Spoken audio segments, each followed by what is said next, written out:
Hi, I'm Blue Melnick. And I'm Erin Thomas Melnick. We're the hosts of BizLink Radio. Today we're very pleased to welcome Paul Lima, an accomplished freelance writer, communications trainer, and author of several books. To find Paul online, please visit www.paullima.com, and that's spelled PAULLIMA.com. Paul, thank you very much for joining us on the podcast today. Thanks for having me. We should tell our listeners, too, that Blue and I and our partner Scott were fortunate enough to participate in one of Paul's media training sessions. And we were totally blown away by the whole process, really, in such a positive way. I don't mean that.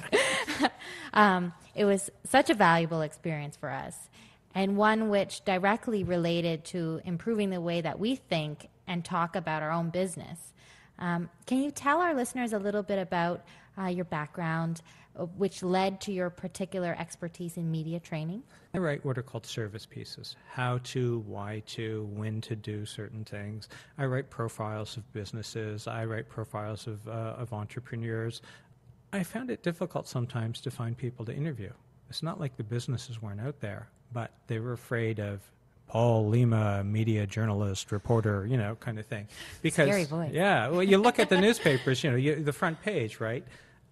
Negative news, hard news, negative news. You look at the business section, front page, negative news, and people think reporters are just after negative news. So, if a reporter calls you, you're not involved in any scandal. You've got nothing to hide. You want to tell a good news story about your business, and in fact, that's what the reporter is after. And I give you about 20 minutes of background, some, what the reporters are after, how newspapers and magazines work, and that. And then the rest is just I ask you questions, you get to answer them, I tape it all, then we go through and I give you feedback. Yeah, but I don't want to skim over that point because you say I ask you questions, but it was like you ask us questions. You ask us questions that get to the nitty-gritty and really like questions that made us sit there and think, oh my gosh. But was I asking you questions looking for anything negative? No. No. And you're not in a business where anybody would be looking for anything negative. I was asking you questions about your business as a reporter would do if they were doing a profile on your business or the sector you're in. Reporters these days are writing a lot about, the technology reporters about backing up and things like that, business continuity and that. Mm-hmm. And you had some difficulty initially answering the questions. And I call them soft lobs, and you weren't hitting them out of the ballpark. Right. Yeah. We didn't have our key messages down, and that's what you really helped to bring out. Yeah. So in about 3 hours, people walk away with a better understanding of the kinds of questions reporters ask and the types of answers they should be giving. And some people are intimidated by the camera, but we tape it because I hope you found it beneficial. You get to see the answers you give, and then we can pause the tape and talk about what you meant and what you wanted to say. Yeah, so valuable. One of the things that surprised me, because we didn't turn on the camera until about halfway through the 3 hours, is how much that camera changes things. Right. We initially talked for, an hour and a half, and you were asking us questions, and we were coming up with the proper answers, and well, not us. You were coming up with the proper answers. We were working together to develop the proper right, answers. Exactly. Yes. We had the meat, and then you kind of put it together in a nice dish. And anyway, once the camera got turned on, the same questions come out, and all of a sudden we're like, When the camera's on, that's the kind of reaction.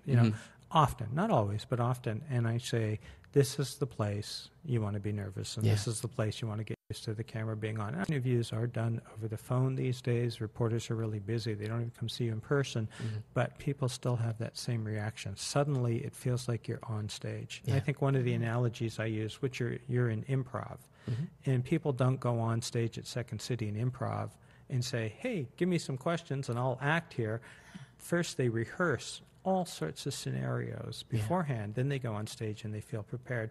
So that's what the media training is all about, is to feel prepared before you get in front of the camera, even if it's over, by telephone. But the other thing you have to realize is with more specialty stations on TV, like you could end up on ROB television or some kind of business news show or something like that. Because the other thing I say in the media training is never say no comment. Let's say a reporter asks you, so is your company profitable? Just don't want to reveal that, so you say no comment. Well, that shows up in the newspaper, and it looks like you're a person who has something to hide. And think of the reader. They probably would think, whether it's true or not, here's somebody whose company is on the verge of bankruptcy. They don't want to talk about that. So even when you're asked a question where you don't want to comment, but what you would say is, we're a privately held company, if that's the case. I'm talking small and medium businesses, and we don't reveal that information. However, I can tell you that our sales are growing by 12% a year over the last 3 years, if that's the truth. Or I can tell you that we have a solid business plan in place and we are meeting our business objectives. So instead of saying no comment, you turn that into a good news story about your company. The reporter will decide if they want to use it or not, and that's the reporter's job. But if you say no comment, the reporter is more likely to use that because it seems negative. Yeah. And that's the point that you really drove home for us, is that we can't control the questions, but we can control our answers. Absolutely. So as long as we prepare, then we'll be in a good spot. Yeah. And in fact, when you are asked a question that you would like to say no comment to, is your company profitable, then it's your job to turn your answer around back onto the message.